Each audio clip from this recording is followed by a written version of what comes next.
na Brian, yung Code NGO have some experience, but our experience is that it's inconsistent. So not all departments do it consistently, and not all NGOs are able to effectively go into the process. I think na-mention po kanina that this is the first time we're engaging CSOs. Our friends from Social Watch have experienced that in the 13th Congress, in the House at least, they were able to proactively go there.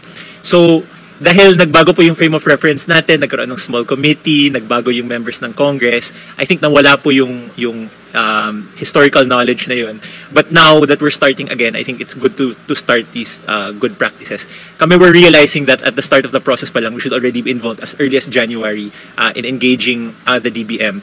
But it would be very helpful if it's part of the special provisions, because sometimes nothing is compelling them to do this apart from the laws that govern them. Sabi nga ni Move as One, sometimes the laws are worded in optional language when they should be worded as compelling, as what you've mentioned also, that we should compel these agencies to follow these standards and principles. Under the yung NEDA or DepDev circulars, he has to start from the regional development councils. So from regional development councils, in fact, the regional development councils get their information or proposals from the provincial, from the city, barangay, may barangay development councils rin. So pataas siya. And then I think the CSOs participate at the regional level. May membership ang CSOs. Ang nagiging problema, and I do agree, nakita ko ito, hindi siya pantay-pantay across different agencies. Apparently, for DPWH, hindi nakukuha yung mga proposals ng regional development councils. Sa ibang mga agencies, like I think DA nakukuha naman, Department of Agriculture, kasi devolve ang agriculture. No? But on the average, nakita namin, less than 30% of the proposals ng RDC actually ends up in the GAA. 70% talagang hindi siya na-accommodate. So, and then that's the temptation of doing amendments/insertions. Kasi kung hindi nakuha sa regional, sasaluhin mo na lang sa Congress or sasaluhin mo sa Senate or even sa BICAM. No? Sinabi nga kanina, or even the BICAM. But yung ganong kasing intervention, ang downside doon, hindi siya coordinated with the agencies, hindi rin coordinated with the LGUs. No? Hence, marami tayong naririnig sa LGUs na hindi nila alam yung flood control projects sa kanilang lugar. No? So, and that's where the inefficiency comes, and also corruption comes in. No? So, that's why one of the, si Senator Lacson may proposal siya yung People's Participation Bill. So, January rin will hear that to strengthen that continuum from local all the way to national. No? We will strengthen that continuum. No? And hopefully, yung batting average ng proposals ng RDC mas lumaki para hindi na sila mag-shortcut sa Kongreso, sa Senado, even sa BICAM. Alright. Well, ako may low-hanging fruit tayo na pulot, so we'll activate that in the special provision this coming budget of 2026. Any more suggestions or any? Yes, Ms. Abigail. Yes, Mr. Chair.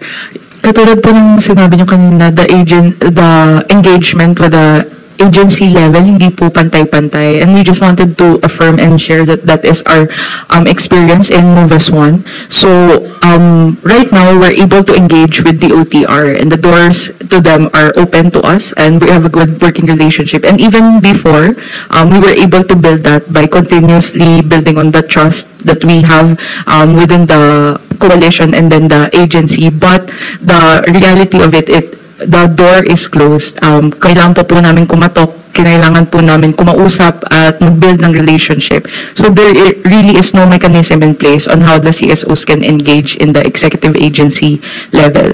So mga piecemeal po ang nangyayari. We're able to engage with the OTR, but then in the mobility aspect, we know now we're also heavily reliant on infrastructure. So we have to engage with DPWH, but we're still trying to get a seat on the table. Now, currently, we don't have at the moment. Napatunayan naman po na kaya ng agencies. We have, right now, we have an interactive technical working group for active transport, which is composed of different agencies like the DILG, DOH, we also have DPWH, MMDA, DOTR. So there really is, kung gustuhin po ng mga agency, ay kaya po nila makapag-build ng mechanism, but we just have to embed it into the budget process. So our recommendation is to point out to the agencies to open their doors and to provide for a mechanism for the CSOs to enter. That's what we want to strengthen at the budget preparation stage pa lang, para sa preparation pa lang marinig na yung mga bosses ng CSOs natin, especially yung mga may specific advocacies like PBED. No? I work with PBED sa EDCOM so engagement namin doon, grabe engagement namin. In fact, may seat kayo sa EDCOM no? So that's why a lot of the proposals ng PBED ends up as becoming a law or ends up with budget. No? So yun yung dapat na dynamic engagement i-practice natin across different agencies para sa preparation pa lang pumapasok na kaagad. No? All right. So any more last words? Sunny, you have any last words? Wala? Thank you. Sige. Brian, sige, you have the final comment. Actually, first, with regards to the intervention earlier about citizens participating at the national government agency level, actually malaking factor din po dyan kung gaano rin ka-transparent yung ating mga national government agencies, because we're not only demanding for transparency from Congress but also from all branches of government. And I think malaking tulong din dito, di lang masyado na-highlight kanina, is the enactment of the right to information na law sa ating bansa. Also, in relation to transparency issues concerning national government agencies, meron pong isang dito, representative from Code NGO, but he's also a member of the National Peasant Federation Task Force Mapalad. Kanina po we were looking for representatives who could talk about agrarian reform or irrigation, issues concerning rural areas. And kanina bumulong po siya sa akin if okay lang po, kahit a few minutes of to enrich the discussion po on transparency. Would that be possible po? Andyan siya? Nandito po. Sige. Yeah. We can, ikaw na last word. Sige. Magandang hapon po. Pasensya na nag-cram lang ng kasi maraming salamat po sa opportunity. Ina-urge po ako ng mga elders ko in the Peasant Federation to speak. Kasama ko po si Attorney Christian Monsod tsaka Armando Harilla sa Agrarian Reform Movement. Dun sa point of transparency, particularly sa BICAM, meron po kami observation sa budget process, particularly sa Agrarian Reform. Noong 2023, 6 million yung proposed budget for land tenure security. Na-cut po siya to 415. 6 billion pala, I mean. Na-cut siya to 415 billion. It's a 94% cut at the BICAM level sa Agrarian Reform. Which made the National Expenditure Program, yung 9 billion total budget ng DAR, on land tenure security, naging 3 billion. Parang nag-shift yung allocation from land tenure security centric naging support services. And I think ito yung nakaka-bother kasi yung land balance pa ng bansa is around 500,000 hectares pa. Pero ang nire-report lang po ng Department of Agrarian Reform is below 200,000. Marami pong deleted land holdings na hindi nire-report, which connects to the point of outcomes. 5.4 million po yung dapat na dinidistribute natin. Ang laki ng tinatagong information. And nakinig po ako ng budget hearing ng Department of Agrarian Reform, yung briefing niya. Na-bother po kami kasi ang nire-report lang nila is yung progress ng 2025. Hindi po namin nakita yung data on 2020 to 2024. Ang sinabi lang nila doon is not land acquisition and distribution, which is the main mandate of the DAR, yung pagbibili ng lupa from hacienderos to be distributed to agrarian reform beneficiaries. Ang nireport lang nila is yung project split, support to parcelization towards individual titling. Yun lang ang nireport nila. Tapos pinilalabas nila na ang galing-galing nila. 277% po yung nireport nilang increase from the previous year. Maganda naman po yun, maganda. Pero kung, ang problema po kasi dun sa split, sir, Your Honor, dapat tapos na siya ng 2024. dapat tapos na yung loan. Tapos, ang accomplishment nila is not beyond 40%. So if in order for the Philippines to complete the loan, ang dapat dinistribute nila is not 277% increase, but 1,177. So pinalabas nilang magaling sila. Pero sa totoo lang, it's barely enough. So ano yung ina-expect natin? Magde-default yung loan, mag-extend na naman. Lalaki na, mag-bloat na naman yung utang ng bayan sa World Bank. Bakit kami bother dito? Kasi kailangan na ng tao yung pamimigay na individual titles. Ito individual titles, ito yung way na yung mga land titles, yung mga land reform beneficiaries, ay magkakaroon ng genuine control dun sa lupa nila. Kasi yung collective arrangements are being used by landlords to collectivize ownership and to enslave farmers dun sa agribusiness ventures. Maraming cases kami nahawakan na ganyan sa Negros, yung Eduardo Cuanco Land Holdings, etc. Maraming nang ganyan na ginagamit yung collective ownership to dilute the gains of land reform. Bibigyan nyo ng title, pero ang may hawak, yung landlord. So, ito po yung pinapropose namin actually. Kasi I understand the Senate Committee on Finance might not know all the CSOs. And siguro ino-offer ko po na sana hindi lang ako yung magsalita. Sana madala din sa Atty. Christian Monson in the future. Pinapromise kasi ng Presidente na tapusin ng land reform within his administration. Kaso lang, ang problema, ang ina-allocate nilang budget, aabot lang ng 50% yung matatapos within administration. Yung balance kasi is 443,401 hectares. Ang ina-allocate lang ng government is good for 147,800 hectares. May balance tayo na 300,000. Parang walang intention tapusin. Kumbaga parang performative governance lang. Lagi po kami first 3 paragraphs sa SONA, ang farmers, parang tapusin ng land reform, may New Agrarian Emancipation Act. In fact, yung New Agrarian Emancipation Act, natutuwa kami doon kay maganda yung matakondo yung loans, pero ang dami po naghihintay ng lupa na binabaon po. Land reform is being toppled down, being covered by productivity. Narinig ko po yung buong hearing ng DAR, puro productivity. Hindi po namin narinig yung land distribution. Ang dami po sa Negros particularly, tsaka sa Bangsamoro, na naghihintay ng lupa. In particular, from 2022 to 2024, ang inallocate lang to acquire land is 6.7 million. Yun lang in-acquire, yung landowner's compensation. In order to actually genuinely finish the land reform program within the administration, ang kailangan ng bayan ay 1.7 billion. Ang laki po ng shortfall. Parang wala talagang, the mouth is not where the money is. So, sana po kay Senator Win, pwede niyo po balikan yung budget ng DAR at baka pwedeng ilagay na yung land acquisition. Kasi ang mangyayari kung puro tayo productivity, we're leaving behind almost 300,000 agrarian reform beneficiaries, landless and at the mercy of hacienderos.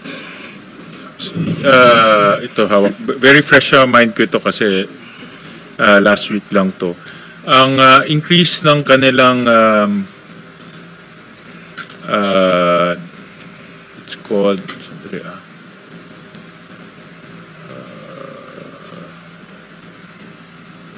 land tenure security program is 194% from 2.8 billion in 2025 to 8.2 billion in 2026. So tinaasan nila yon. Ang hindi tumaas ng masyado ay yung Agrarian Justice Delivery Program. It's only 14%, but I guess that's administrative. Tapos yung Agrarian Beneficiaries Development and Sustainability Program increased by 78%. Yan yung support services. So, ang usapan namin during that time, narinig mo naman, no? Dun sa, is they are lobbying to increase the support services because the justification there, may lupa nga sila, pero kung wala namang livelihood, di sila kumikita, ibebenta lang nila ulit yung kanilang land holdings, lalo na after 10 years. So they're lobbying to increase it by, I think, additional 3 billion, if my memory serves it correctly. So that's number one. But yung land tenure, which includes the split, tumaas siya by almost 5.4 billion. No?